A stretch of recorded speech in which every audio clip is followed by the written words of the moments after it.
Halo, selamat datang di podcast Komik Indo. Ya, setelah sekian purnama ya, akhirnya gue balik lagi bikin konten review. Di episode kali ini, gue bakalan ngebahas komik webtoon yang direkomendasikan sama teman kita namanya Rexy Riantoni, yang akun IG-nya @rexiars_. Komik yang mau gue bahas ini berjudul Toko Permen Helianthus, karya Fauzia Pau.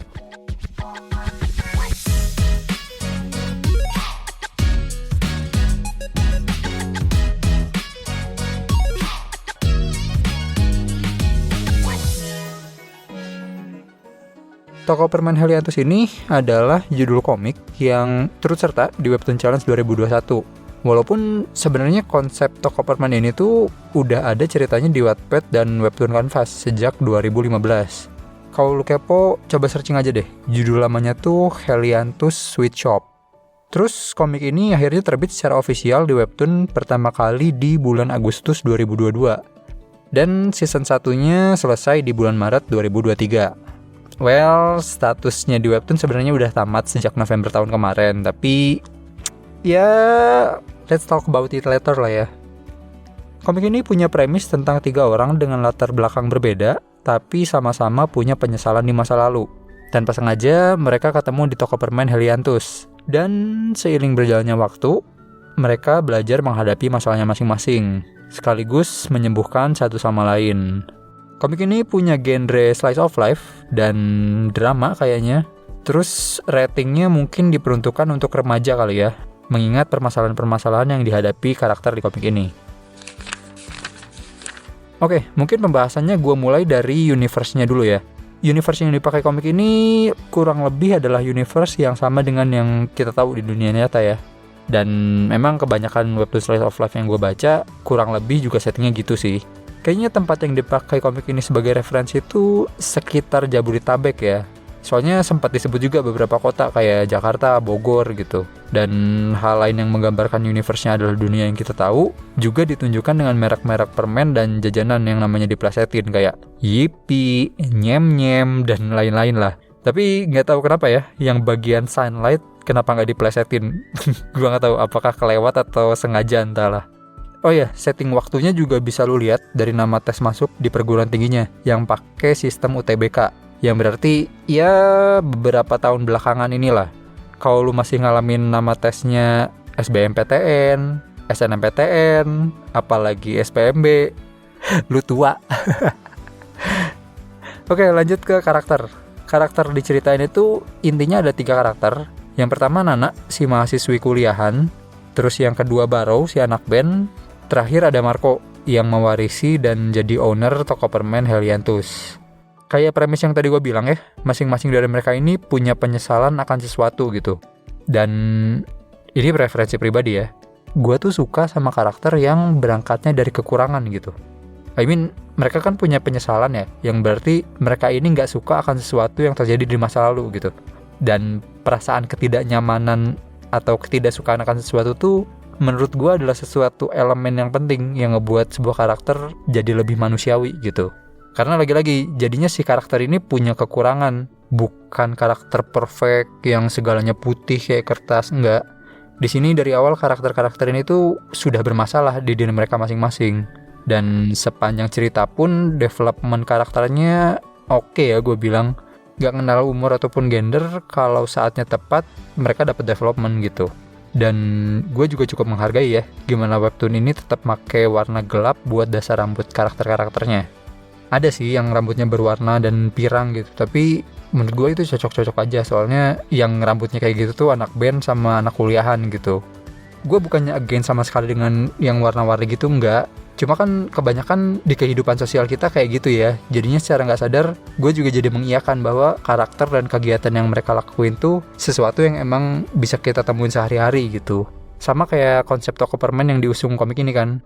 Kalau gak salah komik ini tuh pengen merepresentasikan toko permen yang bisa ada di mana aja. Bisa jadi ini adalah toko permen yang ada di ujung jalan dekat rumah lo gitu.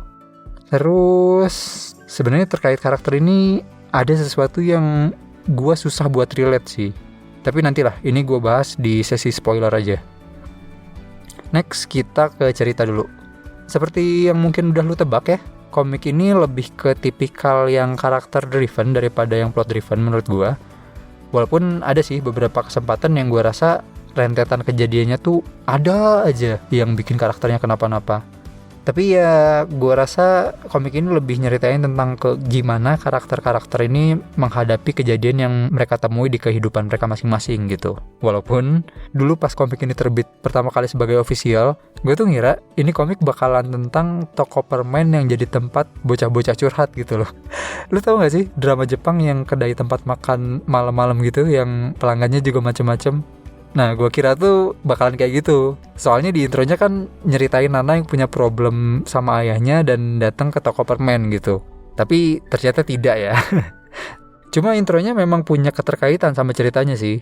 Soalnya di season 1 ini kan fokusnya di Nana, di mana dia menemukan kembali toko permen yang pernah dia datengin pas kecil. Dan somehow toko ini kembali jadi tempat dia berteduh sejenak dari penyesalan dan kepenatan dia di masa sekarang. Jadi menurut gue, komik ini tuh komik yang secara pribadi gue suka, tapi mungkin tidak untuk semua kalangan. Buat lo yang suka komik slice of life atau drama, menurut gue ini komik yang worth to try sih. Terutama kalau lo suka dengan konflik-konflik yang terjadi secara internal dan overcome kegagalan dalam diri sendiri gitu. Toh, ini kan cerita soal kegagalan. Itu bukan gue yang bilang ya. Di komiknya sendiri ditulis kayak gitu soalnya. Oke, hal yang paling gue suka dari komik ini adalah gimana cara dia untuk ngedeliver pesan yang mau dia sampaikan. Detailnya ntar di belakang aja ya, soalnya bakalan spoiler gitu. Mungkin bahas yang lain dulu kali ya. Mungkin downside dari komik ini tuh karena harusnya jadi 3 bagian. Bagiannya Nana, Baro, dan Marco. Sayangnya yang di webtoon ini tuh baru nyeritain partnya Nana aja. Jadi belum paket komplit gitulah. Tapi jangan khawatir, kalau lu suka sama ceritanya dan masih sayang dengan karakter-karakter di komik ini, Kak Fauzia masih bakalan ngelanjutin cerita ini di platform lain, yaitu Wattpad. Iya ya, gue tahu. Kalau lu ngikutin di Wattpadnya juga pasti lu udah sejak bulan Mei ceritanya hiatus gitu. Tapi tenang, gue dengar-dengar di bulan Juli ini, cerita Baro bakalan lanjut lagi, dan kita doain aja, semoga tetap konsisten dan beneran tamat sampai akhir gitu. Nanti link-link terkaitnya bakalan gue taruh di deskripsi kayak biasa ya. Dan seperti biasa juga, abis ini gue bakalan ngobrolin lagi komik ini lebih lanjut, tapi include spoiler. Jadi kalau lu udah baca atau nggak masalah dengan spoiler, kita ngobrol lagi abis ini. Tapi kalau lu nggak mau kena spoiler, stop di sini aja nggak apa-apa. Jangan lupa dukung terus perkomikan Indonesia, bukan hanya karena nasionalitas, tapi juga karena kualitas.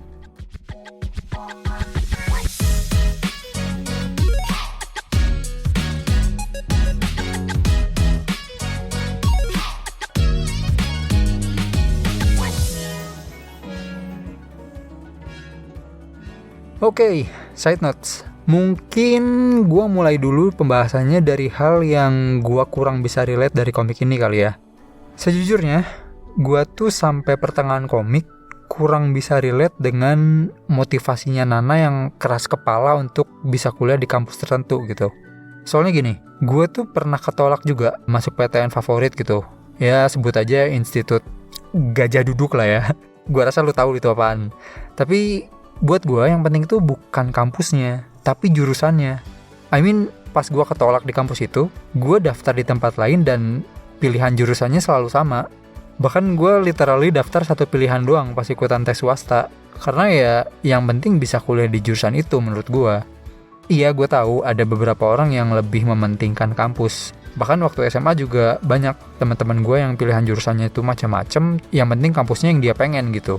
Gue tuh masih bertanya-tanya gitu, sebenarnya apa sih dampak yang lo bisa dapat dengan sekolah di satu tempat tertentu gitu.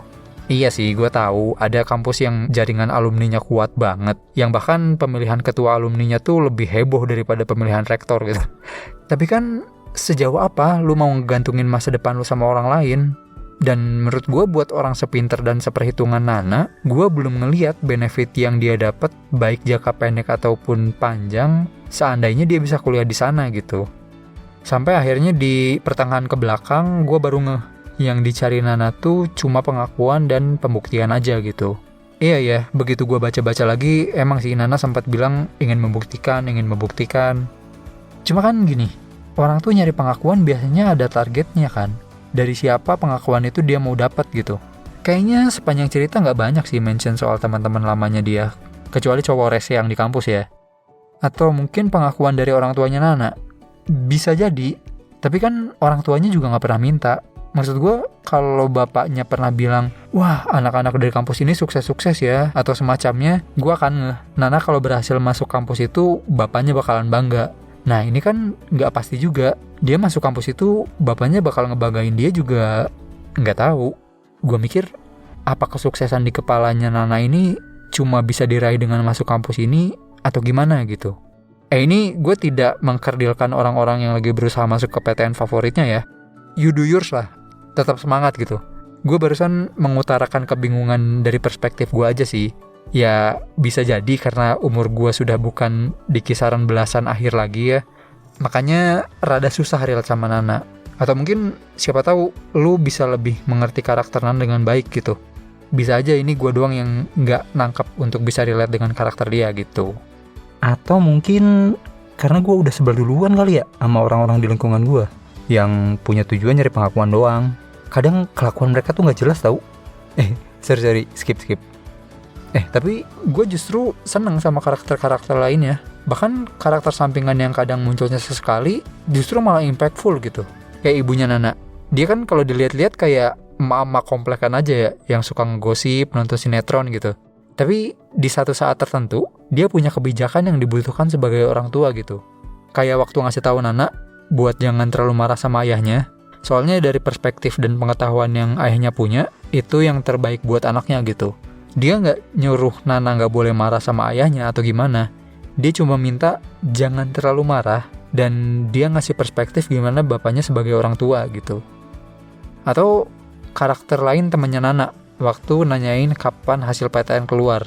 Dia tetap jadi karakter teman yang menyenangkan, nggak jadi temen rese yang terlalu kepo atau lebay. Dia ada kecewanya, wajar, tapi tetap ngedukung temennya gitu selama itu baik. Oh iya, gue juga notice di beberapa panel itu komik ini sempat ngeluarin beberapa karakter cameo ya, kayak maskot kosmik, terus juga ada karakter dari komik Hati Namu. Itu mungkin dia keluarin karena sama-sama dari Cosmic Network kali ya. Cuma buat gue yang baca komik-komik lain tuh menyenangkan gitu bisa lihat cameo-cameo dari komik lain. Oke, lanjut. Gue juga mau nerusin obrolan gue tadi soal hal yang paling gue suka, yaitu penyampaian pesan yang dilakuin di komik ini gitu. Tadinya gue sempat bingung dan berkesimpulan kalau yang gue suka itu environment karakter yang tepat guna. Kayak yang gue bilang tadi soal ibunya Nana atau karakter temennya gitu. Nah, tapi akhirnya gue sadar yang gue suka itu adalah pesan yang disampaikan. Kayak di chapter-chapter akhir, waktu Nana ngobrol sama bapaknya. Atau pas cerita spin-off-nya, waktu baru nanya tujuan berkarya. Dia kan waktu itu dikasih tahu ya, pada dasarnya manusia itu akan dilupakan, tapi Tuhan akan mengingat kita dan usaha kita. Dari komik ini tuh gue nyadar sebuah pesan dari cerita itu bukan masalah disampaikan dengan kata-kata kah, gambar kah, atau action yang gimana. Tapi kayaknya lebih penting gimana ngebangun alur yang ngebuat pesan itu bisa diterima dan berarti buat pembaca gitu. Terlepas seperti apa bentuknya saat disampaikan ya. Gue sangat berterima kasih sih dengan pesan-pesan yang disampaikan komik ini. Thank you loh ya.